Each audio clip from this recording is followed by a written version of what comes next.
Ay, musta na kayo mga katoyang ko dyan? Na-miss ko kayo. Ang tagal ko rin nasa Amerika, almost mga 4 months ako doon. Alam nyo, may chika ako sa inyo. Napaka-good news. Kaso may bad news din. Ang bad news, puti, wala si Toyong dito. Galit ako sa tao, sa kapatid kong yun. Kala mo siga. Pangit naman. Hindi nga ako tulad. Ako napakaganda ko. Galing kasi tayong Amerika. Hindi niya alam na dumating ako dito sa Pilipinas kahapon. Pumunta lang ako sa mga kaibigan ko. Nakichika, di ba? Siyempre, alam niyo na, na-miss ko yung mga kaibigan ko, lalo na siyempre kayo. Diba? Kaya, eto, alam nyo, ang sarap sa Amerika. Ang lamig-lamig. Kaya lagi ka doon dapat naka-jacket. Tapos, yung paligid mo doon, maraming usa. Yung usa, dami. Grabe.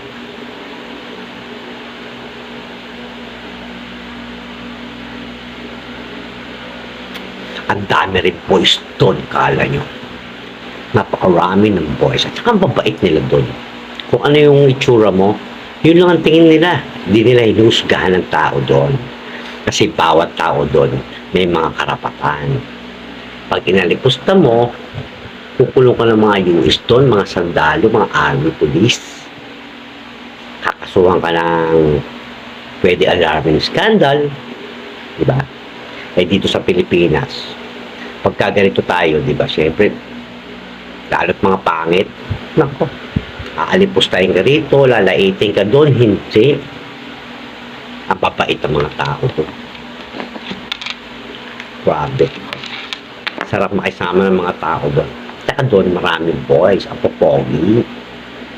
Ang mga boys doon, ang pogi, grabe. Dumating si Toyo, gugulat yun. Pero tiyak ko, hindi darating nun.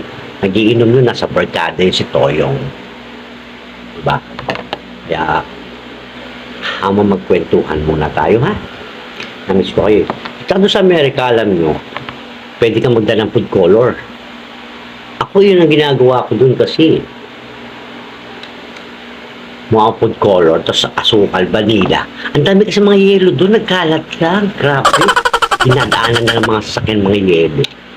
Dito sa atin, yelo, wala, di ba? Nasa pabrika. Doon, nasa, ano lang, nandudol lang sa kalsada.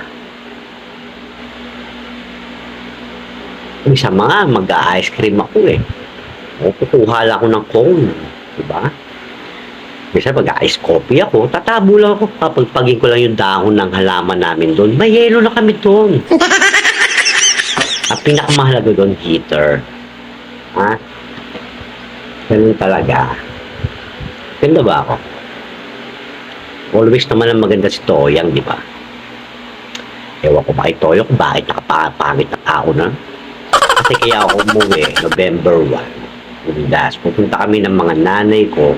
Ewan ko, kasama yan si Toyong doon sa ate ko sa Holy Garden. So, papasyal kami, siyempre. Magkikita-kita mga kailangan. Magkikita kami mga kamagkakamag-anak. Kailangan maganda yung lola mo.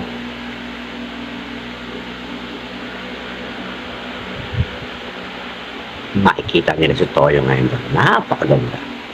Okay ba? Yun, kumayat nga ako, di ba? Pa-steam kasi ako doon, paritoke ko doon. Kaya, girl tayo ngayon, mga katoyang ko, siyempre.